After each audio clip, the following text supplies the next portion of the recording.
Hello there, my name is Eldrid the Pretender and I am back with another guide for you. Today I'll be describing exactly what shard powers do, as well as where and when to best use them.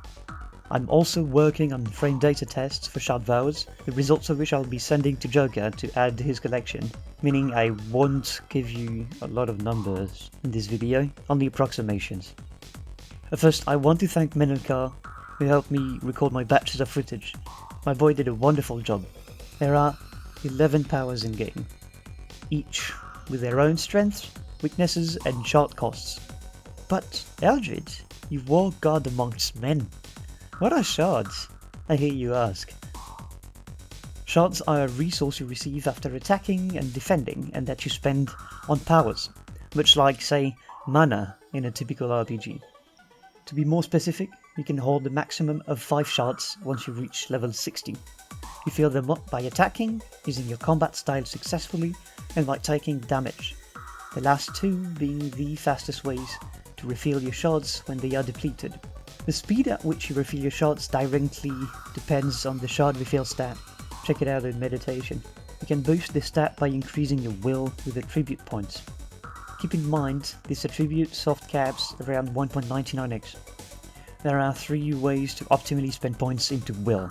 You either spend no points into the attribute, raise the attribute to 1.54x, or raise the attribute to 1.81x. This all depends on how heavily you want to rely on shard powers. Some need to, and some just don't. It's all up to you to play in a way you feel comfortable with. First, I need to briefly explain the resilience game mechanic. Resilience is a buff you gain when absorbing an attack with a card combat style or with shield.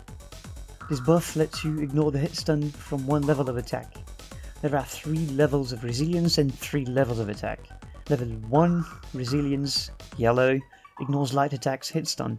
Level 2 resilience, orange, ignores medium attacks hit stun. And level 3 resilience, red, ignores heavy attacks hit stun. Another thing I need to explain before we get to business is the ghost health game mechanic. Whenever you absorb something with cult or any power with an absorb property, the damage you should have received turns into something grey on your health bar.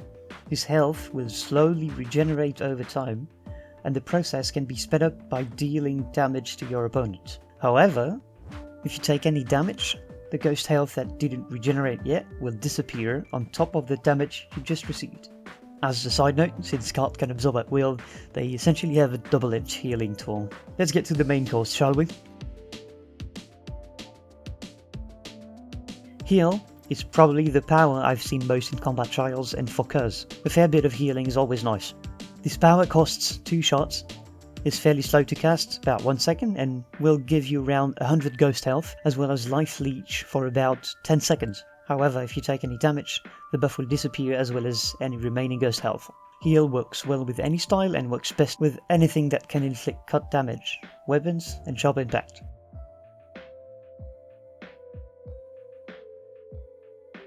Snatcher is a power with a very fast startup, close to 8 or 9 frames. It costs 2 shots to cast and will pull the opponent's weapon towards you if they are holding one. It will also force the opponent to take a step towards you. Although it deals no damage, it still counts as ghost health and has a specific hitbox mid, meaning several things. It can be blocked, it can be absorbed, it can be iframed with manual dodge, it can be avoided to the side by combat style avoids, by attacks with the strafing avoid property, and by shadow avoid. It interrupts the heal buff. It also interrupts attacks with hyper armor. Snatcher works well with any style but is best used on Windfall.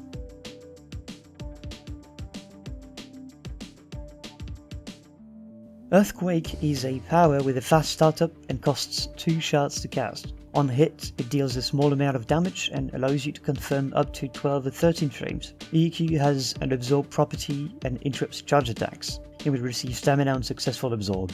However, since card breaking attacks counter absorbs, the same rule applies to EQ, and since it has a specific hitbox low, it can be blocked, leaving you negative by around 7 frames. It can be absorbed, it can be iframed by manual dodges, it can be avoided by windfall jumps, by attacks with the jumping avoid property, and by shadow avoid. It interrupts the heal buff. It also interrupts attacks with the hyper armor. Earthquake works well with any style. It is a very useful reversal tool that synergizes with most style confirms. It works best with high damage 12 frame attacks.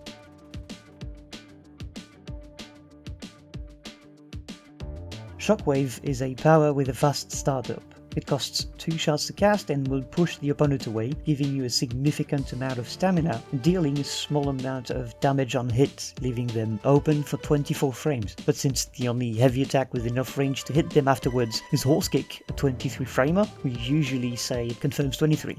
Shockwave acts as an omni-parry. It does have a hitbox, but to this day I've seen nobody able to avoid or parry Shockwave. Only the blue boys are stout enough to absorb it. It can be blocked, which reduces the pushback. Shockwave also interrupts the heal buff. It works well with any style, and it works best when you're in dire need of stamina, which doesn't happen often unless your stamina management is awful.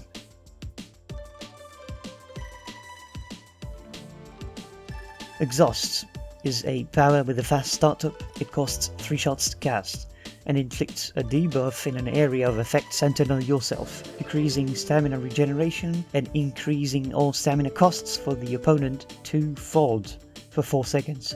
Exhaust has an absorb property, countered by breakers, and gives you back stamina on successful absorb. Exhaust works well with any style, and is best used on an opponent low on stamina to inflict massive damage.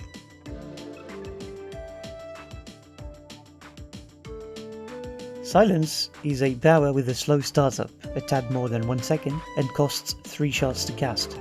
It inflicts a debuff in an area centered around your target, removing any active buff, cancelling any shard use and any shard gain for 20 seconds, meaning the opponent cannot pull their weapon out or use any power.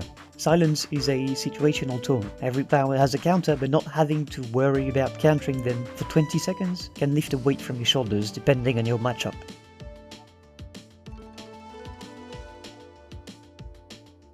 Shield is a power with a slow startup, a tad more than 1 second, and costs 2 shots to cast. It has an absorb property, meaning it is countered by breakers. Shield buffs you with level 1 resilience for a duration of 12 seconds, and reduces damage taken depending on how much armor you have. This buff can be stacked, but will not reset the timer of the first one. Like most buffs and debuffs, it can be countered with silence or by simply running away for the duration of the buff. Since it gives you resilience, Shield works best with cults.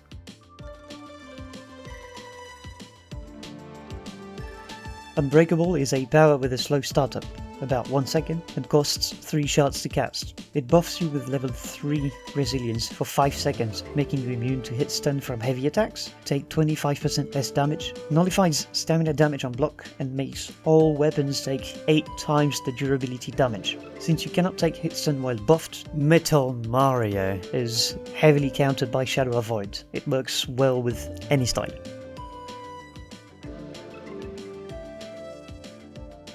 Sharp Impact is a power with a very fast startup, around 8 frames, that costs 2 shots to cast. It buffs all your bare hand attacks for 20 seconds, turning about 80% of their damage into cut damage. Since taking cut damage does not generate any shards, cut damage can be very strong. Shrimpact is best used on cults and stagger.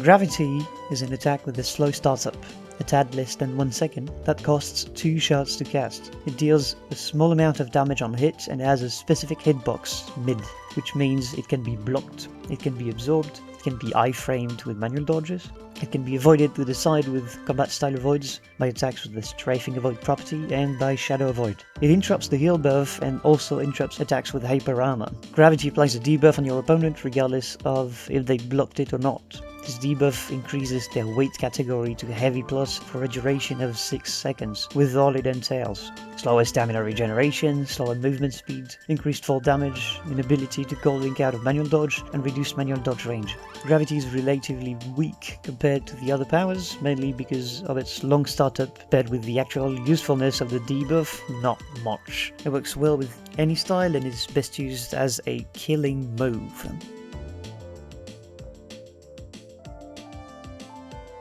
Shadow Avoid is a power with a relatively fast startup and very early active frames that costs 3 shots to cast. SA is an Omni Avoid. It turns your character into a shadow for a brief moment. Should any attack hit you in the meantime, the opponent would get stunned or slowed down for a minimum of 2 seconds, allowing devastating retaliation. Any hit stun inflicted on the opponent would cancel the stun slowdown. Shadow Avoid can get a bit iffy since it relies heavily on timing, and the recovery on whiff is 1. Punishable and 2. Extremely costly. Poof! 3 shards out the window. Sometimes Grab Punch blitzes right through it and ignores it completely. Shadow Avoid works well with any style as long as you have any high damage attack with huge hit stun in your deck to score as much damage as you can. That is everything you need to know about shout powers. If you have any question or if you have anything to add that would be relevant to shout powers, please make sure to do so in the comment section. I'm sure it will help someone out. Have a good day.